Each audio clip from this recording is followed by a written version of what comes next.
ओम शांति। तो आज आप सभी को एक दिन की भट्टी का मौका मिला हुआ है। अभी विशेष आज का दिन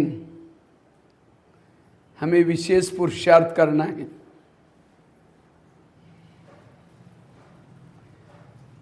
तो हमें क्या पुरुषार्थ करना है? रोज की मुरली में बाबा विशेष एक बात के ऊपर अंडरलाइन कराता है और ये बात बहुत महत्व की है।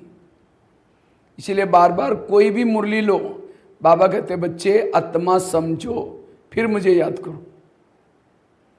जिस दिन आए थे ब्रह्मा कुमारी में, क्या सुना? हम आत्मा हैं। और रोज की मुरली में भी बाबा इसी के ऊपर अटेंशन खिंचवाता है, क्योंकि आत्मा का लेसन इस ज्ञान मार्ग में सबसे महत्व का लेसन है। जैसे कोई बिल्डिंग बनाता है, बिल्डिंग का फाउंडेशन मजबूत होता है। जिन्होंने पैसा बचाने के चक्कर में बिना फाउंडेशन मजबूत करके बिल्डिंग बना दी, जब आंधी तूफान आएगा बिल्डिंग क्या हो जाएगी? गिर जाएगी। इसी तरह हमारी 84 जन्मों की बिल्डिंग बन रही। 84 जन्मों की बिल्डिंग बनाना है तो ये आत्मा का लेसन पक्का चाहिए। जिन्होंने आत्मा का लेसन पक्का नहीं किया, जब माया का आंधी तूफान आता है वो गिर जाता है। सबसे बड़ा विकार है देह का भान। देह भान विकारों का सरदार है, मुख्य है। देह भान आने से काम आता है, क्रोध आता है, सारे विकार आते हैं।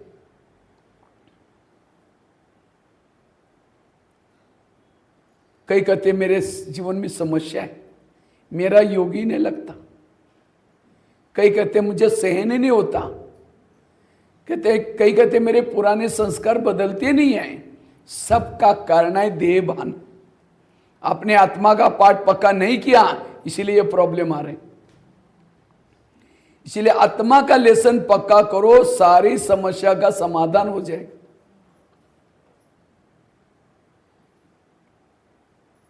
आज हम देवता थे शुरू में, जब ऊपर से आए तो क्या होते? देवता। लेकिन आप क्या बने? नाम लेने का भी शर्म आते हमको। आसुर बने। तो इस आसुरों से हम देवता बनना है। वो हम देवता थे, क्यों थे? क्योंकि उस समय आत्म अभिमानी थे। आत्मा का पाठ पक्का था, क्योंकि पिछले 5000 साल पहले हम बाबा आया था, हमें आत्म अभिमानी बनाया था, इसीलिए हम स्वर्ग में गए थे। लेकिन उस देवताओं से ऐसे क्यों हो गए? क्योंकि धीरे धीरे देहभान में आए। अभी हमें असुरों से देवता बनना है तो क्या करना है? ये आत्मा का पाठ पक्का करना है। मैं आत्मा हूं, ये आत्मा, ये आत्मा, आत्मा आत्मा। भाई इसका धून लगा दो। जो आत्मा का पाठ पक्का करेगा उसके जीवन की सारी समस्या खत्म हो जाएगी। आत्मा के स्वरूप में रहने वाला रात को सोया है, योग लगा रहता है।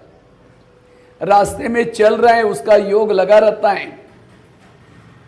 कर्म कर रहे हैं हाथ से, उसका बाबा से योग लगा हुआ है, क्योंकि आत्मा के स्वरूप में है। आत्मा के स्वरूप में रहने वालों को किसी के भी दोष बुराइयां नहीं दिखेगी, सब अच्छे दिखाई पड़ेंगे। इतना ही नहीं, कभी भी डर नहीं लगेगा, कभी भय नहीं लगेगा। आत्मा के स्वरूप में है। इसलिए आत्म अभिमानी बनो।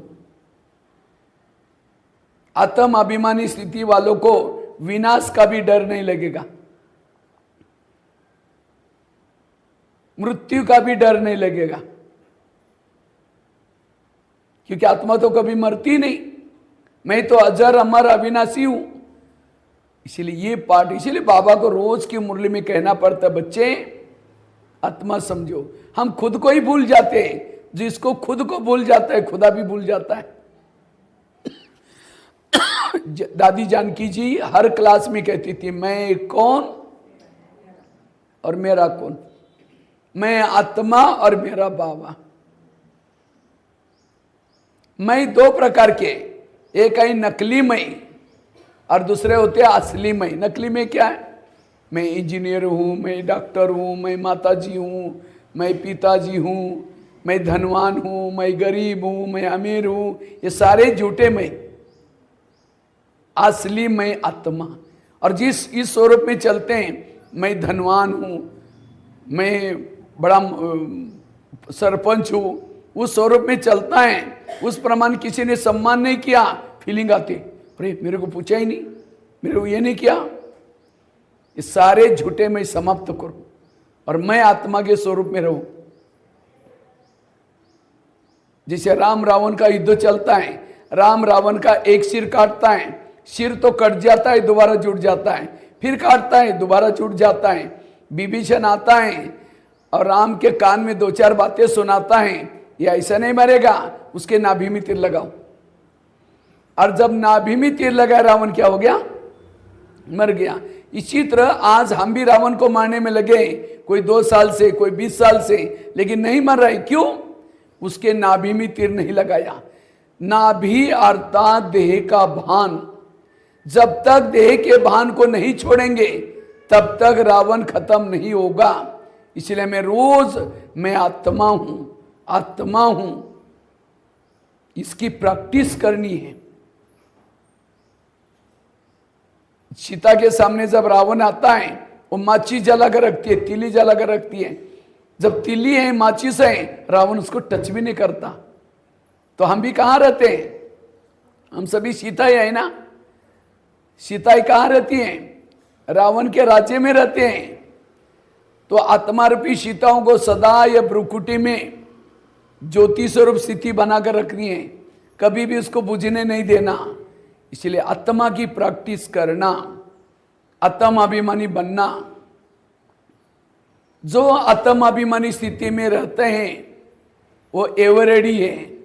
कभी नहीं कहे कि अब मुझे टाइम नहीं, वो निरंतर ऊपर जाने के लिए तैयार है।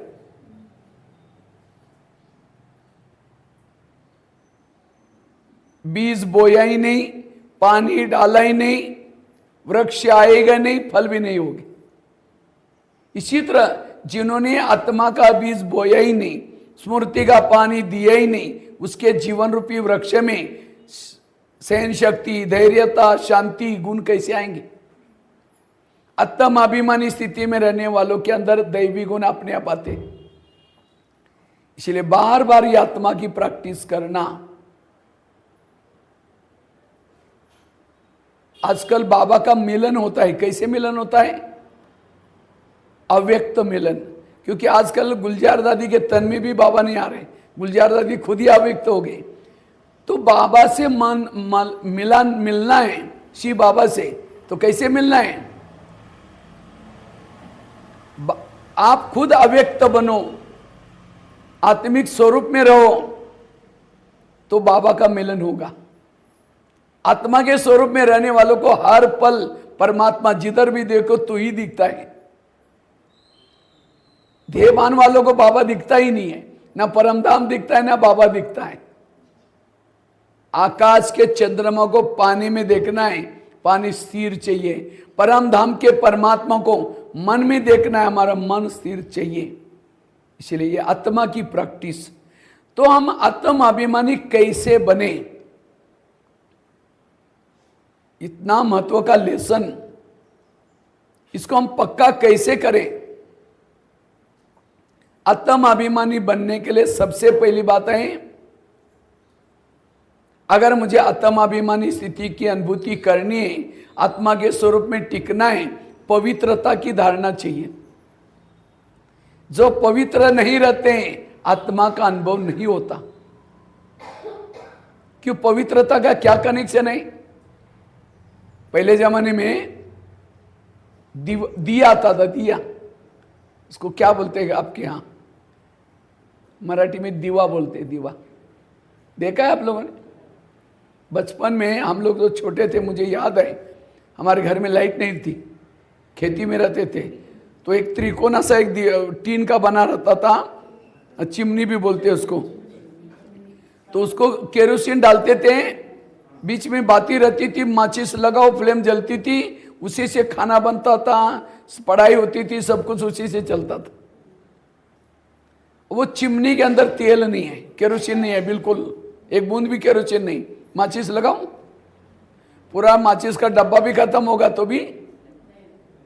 इसी तरह अगर योग में बैठेंगे हम, और योग में बैठेंगे, योगी के चारों तरफ से बैकग्राउंड बनाओ, योगी एक चिमनी है, दीवा है, और उसके अंदर तेल क्या है?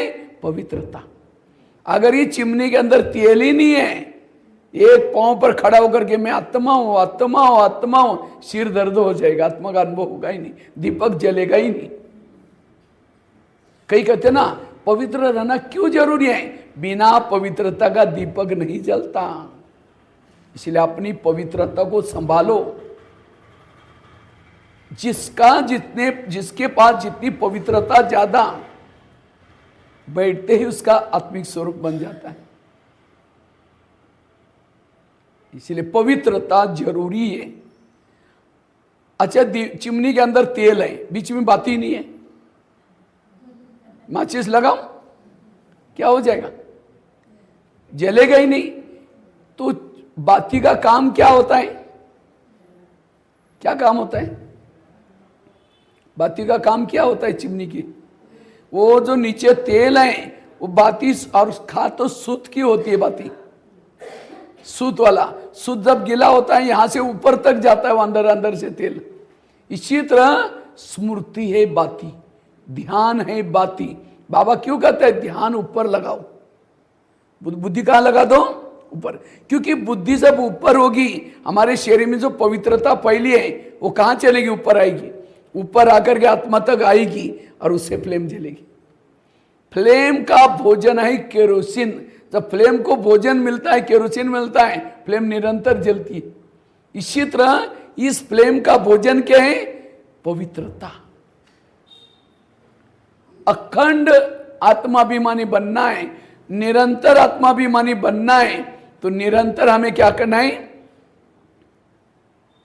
निरंतर हमें बुद्धि को ऊपर लगाना है। जितनी जिसकी बुद्धि ऊपर होगी, उतना दीपक जागृत हो जाएगा। इसलिए आत्म अभिमानी बनने के लिए पवित्रता जरूरी है, और स्मृति में रहना जरूरी है। जिसका ध्यान किसी व्यक्ति में है, कोई वस्तु में है, उसकी ऊर्जा नीचे चलेगी। ध्यान नीचे है तो नीचे ऊर्जा, ध्येय भान आएगा। इसलिए पवित्रता के द्वारा सोल कॉन्शियस। आज कई पवित्र हैं, लेकिन चेहरा देखो तो मरा पड़ा हुआ, कि उनकी पवित्रता वेस्ट जा रहे, टेंशन आ रहे, निगेटिव सोच रहे। इसलिए पवित्रता। दूसरी बात है, अगर आत्माभिमानी बनना है, आत्माभिमानी बनना है, उसके लिए 7 स्वरूपों का अभ्यास करो। जितना 7 स्वरूपों में रहेंगे, शांत स्वरूप, आनंद स्वरूप, शक्ति स्वरूप, प्रेम स्वरूप, जितना 7 स्वरूपों में स्थित रहेंगे, उतना आत्माभिमानी स्थिति बनेगी। आत्मा के ओरिजिनल गुण 7 है, जिसको बाबा दूसरे शब्द में कहते, बच्चे सतो प्रधान बनो। ये 7 गुणों में भरपूर बनो। और मैंने कोई क्लास नहीं करा रहा हूं, हमने खुद किया है इसको। 7 दिन के लिए मैंने क्या किया था शुरू में? 7 सोमवार के दिन शांति में रहना है, मंगलवार के दिन आनंद स्वरूप में रहना है, बुधवार के दिन शक्ति स्वरूप में रहना है, गुरुवार के दिन पवित्र स्वरूप में रहना है। एक एक स्वरूपों का अभ्यास करो, आत्मिक स्थिति बनेगी। ये 7 गुणों की कमी देह भान है। तीसरी बात है, अगर आत्माभिमानी बनना है, उसके लिए निरहंकारी बनो, कोई भी प्रकार का अभिमान ना हो। कुछ माताओं की आंखें बंद हो रही, अभी तो शुरुआत ही नहीं हुआ। बताओ, जिसके आंखें बंद है उसका कान भी बंद। आंखें बंद करने वालों को खड़ा करेंगे, फिर उठ करके खड़ा होना पड़ेगा। जब आंखें बंद हो जाए नीचे गिर जाएंगे तो समझ गए तो सोने वाले। ठीक है, आंखें खोल करके सुनो। रात को सोए नहीं थे? हाँ, या फिर लास्ट में पीछे बिठा देंगे जो आंखें बंद होती हैं उनकी। क्योंकि मेरा एक एक के ऊपर ध्यान है, कौन कैसा सुन रहा है। ठीक है, अभी अटेंशन। और कोई पॉइंट अच्छी लगी बीच बीच में ताली बजा सकते हैं। ताली बजाने से मेरा ऊँग नहीं बैठेगा, बाजू में कोई एक आधा सो रहा है उठ जाएगा। बजाओ एक बार ताली। बहुत अच्छा। ठीक है, सावधान होकर के सुनना।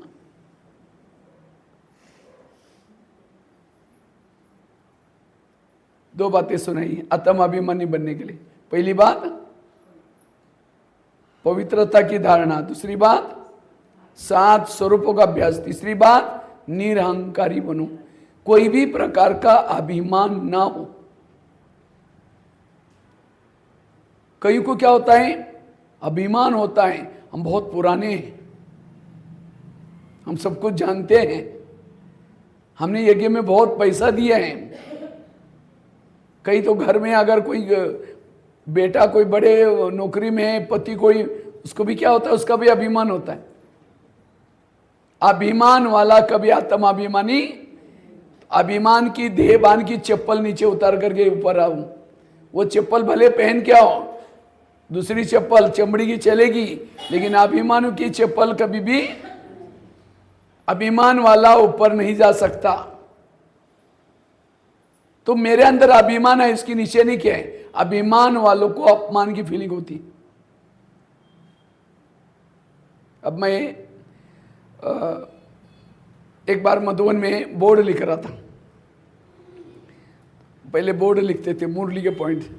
तो एक माता जी मेरे पास आकर के बैठी, कहते भाई जी मधुबन में जब आते हैं ना बड़ा मजा आता है, स्थिति इतनी अच्छी होती है, लेकिन जैसे हम सेंटर पर जाते हैं ना हमारी अवस्था बिगड़ जाती है। हमने कहा क्यों?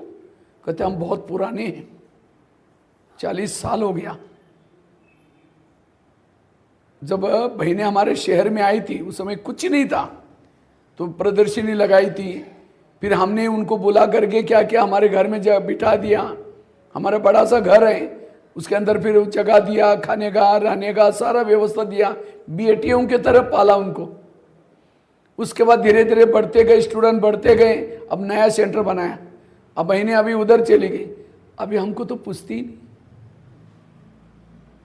इसीलिए कभी हमको जब याद आता हमारी अवस्था बिगड़ जाती है। मैंने कहा माता जी बाबा तो आपको पूछता है ना? कहता हाँ बाबा तो पूछता है। मैंने कहा जिसको भगवान पूछे उसको कोई पूछे ना पूछे क्या फर्क पड़ सकता है। वर्षा तो बहनें थोड़ी देने वाले, वर्षा कौन देने वाला है? आपने उनकी पालना की, अर्थात बाबा के यज्ञ में जमा हो गया, आपका अपने आप मिलेगा। इसलिए ये अभिमान होता है, इसलिए कभी भी अभिमान ना करना। तो माता खुश हो गई, चली गई। फिर मैंने बोर्ड पर वही पॉइंट लिखा, जरा सोचो जिसको स्वयं भगवान पूछे उसको कोई पूछे ना पूछे क्या फर्क पड़ सकता है। जिसके दिल में स्वयं भगवान बैठा है उसके दिल में और किसी की क्या आवश्यकता है। जिसने स्वयं भगवान को देखा है उसको इस दुनिया की क्या चीजें देखने की जरूरत है। कई तो क्या बोलते हैं, अरे हमारी पड़ोसी तो लंदन घूम के आई, कहीं अमेरिका गई थी, हमने तो अभी दिल्ली में नहीं देखी, क्या मेरा नसीब। अरे जिसने भगवान देखा, दिल्ली तो क्या सारी दुनिया देख ली, पाना था सो पा लिया, अब मुझे कुछ नहीं चाहिए। इसलिए अभिमान से मुक्त बनना। अगर कोई बहन जी आपको कहे माता जी थोड़ा सा वो ऊपर जाकर के हॉल में पोछा लगा दो, कहेंगे बहन जी हम इतने बड़े घर के, हमने घर का इधर का गिलास इधर नहीं उठाया और यहाँ पोछे कैसे लगाए? मेरी स्थिति देख करके मेरे को काम देना, ये भी क्या है? ये अभी मैं अभिमान है। बाबा कहते हैं बच्चे यहाँ देह का भान छोड़ो। ये सेवा किसी लिए मिलते हैं? देह भान को छोड़ने के लिए। ब्रह्मा बाबा ने उनकी अपनी एक बेटी निर्मल शांता दादी क्या कहा? जितने यज्ञ व्यवसाय उसके लिए जूते सिलाई करो, चप्पल ठीक करो, चप्पल बनाओ। वो कहते बाबा मैं चप्पल कैसी बनाऊं? कहते एक मोची जितनी अक्ल नहीं और तुम विश्व की राजा ही बनाई लेगी। बाबा ने सभी के अंदर का देहभान छोड़ने के लिए क्या किया? ऐसी ऐसी सेवा कराई। इसलिए कभी भी अभिमान ना हो। अभिमान वाला कभी आत्मिक स्वरूप में टिक नहीं सकता। अगर देहभान का मय है, इस मय के स्वरूप में नहीं टिक सकता। इसीलिए इस मय को यह करना है। इसलिए कहते ना मयपन की बलि चढ़ाओ। लेकिन लोगों ने क्या किया? मय करने वाली बकरी को बलि चढ़ा दी, अपना मय तो छोड़ा ही नहीं। इसलिए मयपन से मुक्त। चौथी बात है, अगर मुझे आत्माभिमानी बनना है, अशरीरी बनना है, विधेयी बनना है, उसके लिए सोमानों के अभ्यास करो। जितना सोमान में रहेंगे आत्माभिमानी बनेंगे। क्या क्या सोमान है? मैं शिव शक्ति हूं, मैं कलब कलब की विजयी आत्मा हूं, मैं महान आत्मा हूं। कितने सारे सोमान है। जो सोमान में रहता है आत्माभिमानी बनता है। लेकिन सोमान को केवल रिपीट नहीं करना, उसका स्वरूप बनकर के रहना। रोज अलग अलग सोमानों के अभ्यास करो। पांचवी चीज है, अगर आत्माभिमानी बनना है उसके लिए संकल्पों को कम चलाओ। जिसके मन में संकल्प ज्यादा चलते हैं, वे संकल्प चलते हैं, देहभान आता है। इसलिए संकल्पों को कम से कम चलाना, समर्थ चलाना, पॉजिटिव चलाना। एक शिष्य था, भगवान के पास जाता है, कहता है भगवान मैं बहुत आगे बढ़ना चाहता हूं, मैं अपनी उन्नति करना चाहता हूं, लेकिन मुझे कुछ अनुभव नहीं हो रहा है। क्या भगवान उसे रूठ गए? तो गुरुजी हंसने लगे, कहते बात तो सही है। 3-4 दिन पहले मैं बगीचे में बैठा था, तो वहां 5-6 युवा आए। उन युवाओं को प्यास लगी थी, तो गुरुजी ने कहा सामने कुआं है, वहां बाल्टी है, रस्सा है, जाके पी के चले जाना। तो 5-6 युवा वहां चले गए। उन्होंने बाल्टी को रस्से से बांधा, कुएं में छोड़ा, पानी खींचा, पानी नहीं मिला। दोबारा बाल्टी डाली, फिर खींचा, नहीं मिला, फिर डाली, नहीं मिला। 10 बार बाल्टी डालते रहे, पानी नहीं मिला, छोड़ के चले गए। कुआं था, बाल्टी थी, रस्सा था, तो भी प्यासे गए। क्यों? बाल्टी को छेद थी। वो बाल्टी कैसी थी? वो तो कुएं के पास गए थे, लेकिन आप कहां हैं? सागर के पास। आपके पास बाल्टी भी है,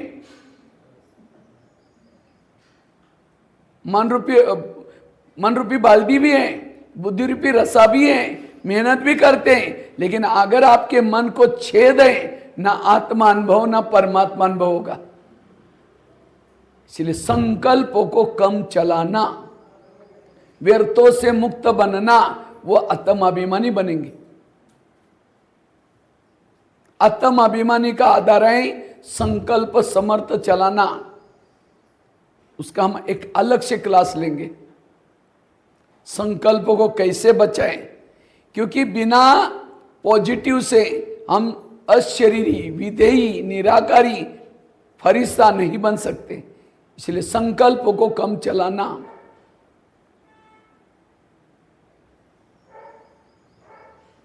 कितनी बातें हो गई? बार बार रिपीट कर रहा हूं। पहली बात पवित्रता की धारणा, दूसरी बात 7 स्वरूपों का अभ्यास, तीसरी बात निरहंकारी, चौथी बात सोमान, पांचवी बात संकल्प को समर्थ, छठी बात है अगर आत्माभिमानी बनना है विधि से योग लगाओ। जो विधि से योग लगाता है वो आत्माभिमानी बनता है। अगर मोबाइल को चार्ज करते हैं, विधि से नहीं करेंगे तो बैटरी चार्ज है। तो शरीर हमारा मोबाइल है, आत्मा उसकी बैटरी है। तो आत्मा रूपी बैटरी को चार्ज करने के लिए हमें यहां ला करके रखना है। यहां ला करके रख करके उसको क्या करना है? चार्जिंग करना है। कैसे चार्ज करना है? कई माताएं योग लगाने के लिए आते हैं, आते आते रास्ते में देखा बहुत अच्छा सब्जी वाला जा रहे हैं, आज बैंगन की सब्जी है, कांटे वाली बैंगन है, आज भरित बैंगन बनाएंगे। पहले सोचे कि जा करके योग करेंगे, जाते समय लेके जाएंगे, यहाँ करके बैठे, लाल लाइट चल रहा है, गीत बज रहा है, शुरू करके मैं आत्मा हूँ, शांत स्वरूप हूँ, शक्ति स्वरूप हूँ। फिर से जो झोला तोला ही नहीं, थैला तोला ही नहीं, अब सब्जी कैसे लेके जाए? फिर कहेंगे ठीक है, उसके पास तो प्लास्टिक का झोला तो होगा ही, मैं आत्मा हूँ, शांत स्वरूप हूँ, शक्ति स्वरूप हूँ। फिर सोचे कि गैस के ऊपर जो दूध रखा था गर्म करने के लिए, शायद गैस को बंद किया या चालू था, बंद किया, कम किया, चलो कोई बुझाई देगा, मैं आत्मा हूँ, शांत स्वरूप हूँ, शक्ति। फिर सोचा यार घर में तो मेहमान आने वाला था, मैंने सोचा था उसके लिए पूरन पोली बनाऊं, लेकिन चने की दाल तो ही नहीं, चलो छोड़ो कुछ और बना देंगे, मैं आत्मा हूँ, शांत स्वरूप हूँ। लाल लाइट की सफेद लाइट हो गई, योग का टाइम पूरा हो गया। सामने वाला बैठने वाला क्या सोचता है, वाह इन्होंने आधा घंटा योग किया, लेकिन इनका योग कहाँ लगा था? पूरन पोली वाला योग या सब्जी वाला योग या दूध वाला योग, बाबा वाला योग नहीं था। अगर ऐसा योग करेंगे तो आत्मिक स्थिति कैसी बनेगी? इसलिए आत्मिक स्थिति बनाने के लिए ध्यान में भी बैठने के बाद चेक करो कि मेरा ध्यान कहाँ है। विधि से योग लगाना, कितना समय बैठे हो मत होगा नहीं, लेकिन बैठते समय बुद्धि कितनी बाबा की तरफ गई वो मत होगा। जो विधि से योग लगाता है वो आत्माभिमानी बनता है। सातवीं बात, ये सब चीजें आत्माभिमानी बनाने का आधार है। अगर ये नहीं कहे जो आत्माभिमानी नहीं आए तो बाकी सारी बातें। सातवीं बात है, शरीर हमारी गाड़ी है और आत्मा उसका क्या है? ड्राइवर है।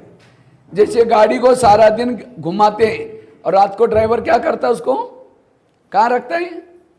गैरेज में। और आजकल तो बड़े जो शहर बने, मुंबई, कलकत्ता, तो वहाँ क्या करते हैं?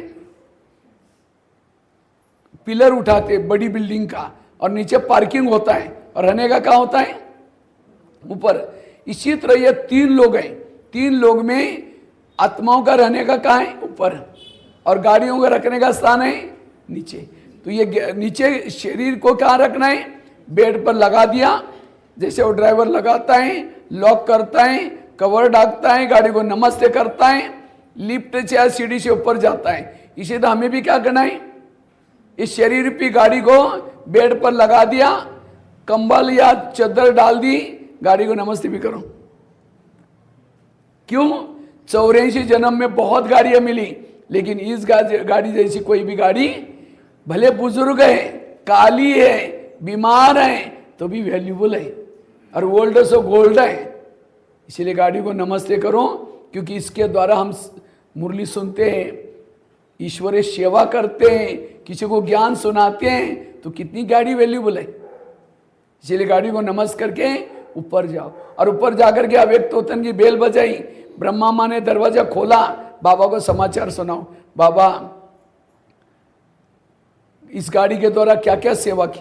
कभी कभी थप्पड़ भी मारते हैं, कभी किसी को आंख भी दिखाते हैं, ये भी एक्सीडेंट हो गया, क्योंकि बाबा मेरे से कंट्रोल नहीं हुआ, आज थोड़ा ब्रेक लगा नहीं तो किसी को थप्पड़ मारी बेटे को, तो बाबा सॉरी, क्योंकि गाड़ी उसकी है, हम केवल ड्राइवर हैं।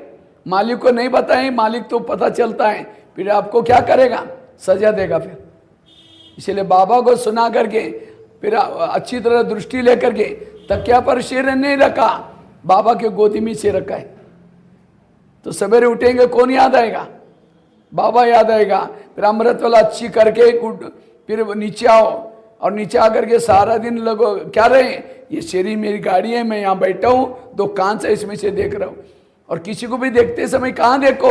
बुरकुटी में देखो। जैसे दोनों ट्रक जा रहे हैं, एक इधर से आ रहा है, इधर से एक आ रहा है, ड्राइवर पहचान वाला है तो ड्राइवर को देखता है, ऐसे नहीं कि गाड़ी को देख करके बात करता है। लेकिन हम क्या करते हैं? उसकी गाड़ी को देखते, इसने क्या पहना है, उसके कंगन कैसे हैं, गाड़ी को देख करके बात करते। अरे ड्राइवर बैठा है, उससे बात करो ना, उसके गाड़ी को। अब घर में किसी के जाते हैं तो आप घर के दीवार से बात करते हैं, उसका जो मालिक है उससे बात करते ना। तो हमें आत्मा खिड़की से देख करके जिसको मिलने के लिए आए थे, किसको मिलने के लिए? दीवार को थोड़ी मिलने के लिए आए थे। आत्मा से बात करो। एक गाड़ी का भी एग्जाम्पल याद करेंगे, आत्माभिमानी बनेंगे। शरीर क्या है? एक सोने का डब्बा लिया, सोने का डब्बा, सोने के डब्बे के अंदर लेटरिन डाल दिया, जो रोज फेंकते उसको डाल दिया, भर दिया। खांसी करने में जो कप निकाल तो वो डाल दिया, हरी माउस डब्बे में डाल दिया और डब्बे को पैक करके आपके हाथ में दिया और कहा कि इसको कहीं छोड़ना नहीं, सदा लेकर के दिल में लगा कर रखना, संभाल करके, इधर उधर नहीं छोड़ना। बीच में डब्बे से प्यार भी करना, चुंबन लेना। लेंगे? आप कहेंगे हमको पता है अंदर क्या है, हमको ऐसा डब्बा नहीं चाहिए, भले सोने का हो। तो शरीर क्या है? एक सोने का डब्बा है, ऊपर से गोरी सी चमड़ी है सोने जैसी, लेकिन ये डब्बे में क्या भरा हुआ है? लेटरिन भरा हुआ है, कप भरा हुआ है, हड्डी माउस भरी है, और 10 बार आईने तोड़ते नहीं, मैं कितनी अच्छी हूँ, मैं कितनी अच्छी हूँ। शरीर में क्या अच्छे है? आत्मा अच्छे है, बाकी कुछ भी अच्छा नहीं। इसलिए आत्मा को देखो, आत्मा से बात करो। इस शरीर कैसा है? जैसे आजकल मूर्तियां बनाते हैं, गणेश की मूर्ति, दुर्गा की मूर्ति, कैसे बनाते हैं? मूर्तियां कैसे बनाते हैं? हाँ? बांस को छिलते हैं, बांबू आधा छिलते हैं, फिर उसको ढांचा बनाते हैं, ढांचा बना करके उसके ऊपर घास बांधते हैं, घास बांध करके उसके ऊपर मिट्टी में, सूखी हुई मिट्टी में क्या डालते हैं? पानी, उसका कीचड़ बनाते हैं और कीचड़ उसके ऊपर लगाते हैं। पेंटिंग करते हैं, पेंटिंग करके क्या करते हैं? फिर श्रृंगार करते हैं, कपड़े पहनाते, हो गई मूर्ति। तो मनुष्य की रचना भी कैसे है? अंदर हड्डियां, हड्डियां मतलब छिला हुआ बांस की तरह है, गोल भी नहीं है, छिला हुआ बांस की तरह है, ढांचा बना हुआ है, और उसके ऊपर नसें, नसें मतलब घास, घास है, और उसके ऊपर क्या किया है? खून और मांस, माना मिट्टी और पानी, वो लगा हुआ है, और ऊपर पेंटिंग किया है, काला पेंटिंग, पीला पेंटिंग, अलग अलग। अब जिसका पीला पेंटिंग होगा उसको कितना भी बने, मैं कितनी अच्छी हूँ, हाँ, मैं कितना अच्छी हूँ।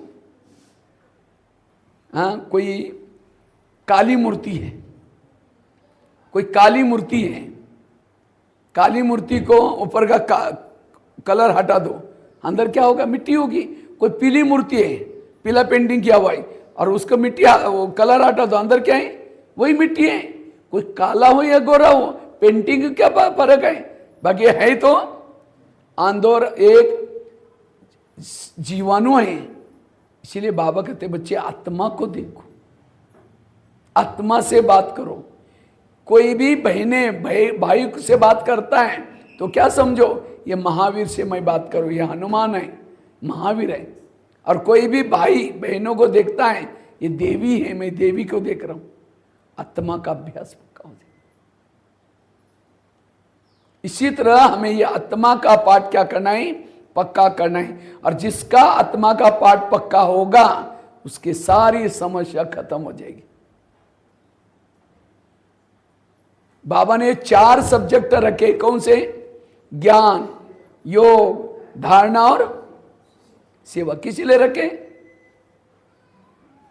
आज कई कहते हैं हम कभी भी मुरली मिस नहीं करते। अगर आप मुरली मिस नहीं करते, आपका भान क्या चाहिए? आत्मा का भान चाहिए। अगर मुरली सुनने के बाद भी आपका आत्मा का भान नहीं है, मुरली सुनने तक है, धारणा में नहीं है। आज कई कहते हैं हम रोज योग लगाते, अमृत वाला मिस नहीं करते कोई। अगर आप योग करते, भान क्या चाहिए? आत्मा का भान चाहिए। अगर नहीं है, योग में शरीर बैठता, आत्मा मन बुद्धि भटकती है।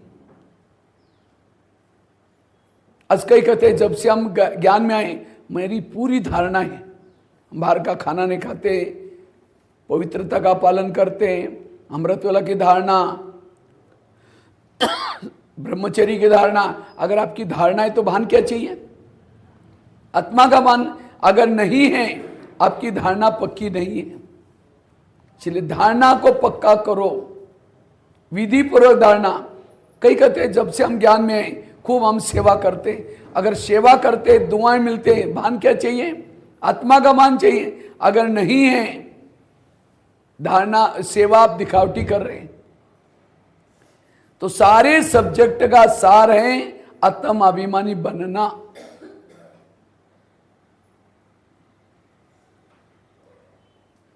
एक चुंबक है बड़ा सा, बहुत बड़ा चुंबक है। चुंबक के सामने लोहे के टुकड़े डालो तो क्या हो जाएगा? हाँ, खींच लेगा। इसका मतलब चुंबक अच्छा है। लेकिन कुछ लोहे के टुकड़ों को बड़ा सा कपड़ा लेकर के, बहुत बड़ा कपड़े का थान लेकर के उसके अंदर लपेट लपेट लपेट करके गांठी बना करके रखो तो खींचेगा? क्यों खींचेगा नहीं? क्योंकि कपड़े के अंदर लपेट करके रखा हुआ है। इसी तरह हम भी देह भान में बाबा के सामने बैठेंगे तो बाबा खींचेगा? एक भाई ने मुझे क्वेश्चन पूछा, कहते हैं भाई साहब मैं मधुबन में गया था, बाबा के सामने बैठे थे, लेकिन मुझे कुछ अनुभव ही नहीं हुआ। देह भान वालों को कोई अनुभव, इसलिए आत्म अभिमानी होकर के बैठना। इसलिए आत्मा का पाठ जिन्होंने पक्का किया उसके लिए ज्ञान योग बहुत सरल है। आत्म अभिमानी वाला देवता बन सकता है, देहबान वाला देवता कैसा बनेगा? इसलिए आत्म अभिमानी का पाठ पक्का करना। और उसके लिए मैंने आपको कितनी बातें बताई? एक तो उसका महत्व बताया, आत्म अभिमानी बनने से क्या क्या फायदा होगा। दूसरा क्या बताया? पवित्रता की धारणा। तीसरा बताया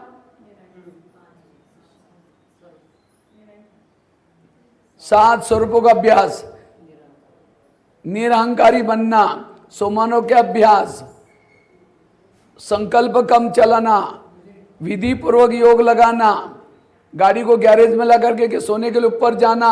अगर ये आप रोज करेंगे आत्म अभिमानी बन सकेंगे। इसलिए पहला फाउंडेशन पक्का करो। इसलिए बाबा को रोज के मुरली में ये कहना पड़ता है। तो इसीलिए इस 2025 में इसी का धून लगा दो, इसी का पुरुषार्थ करो। ठीक है? ओम शांति।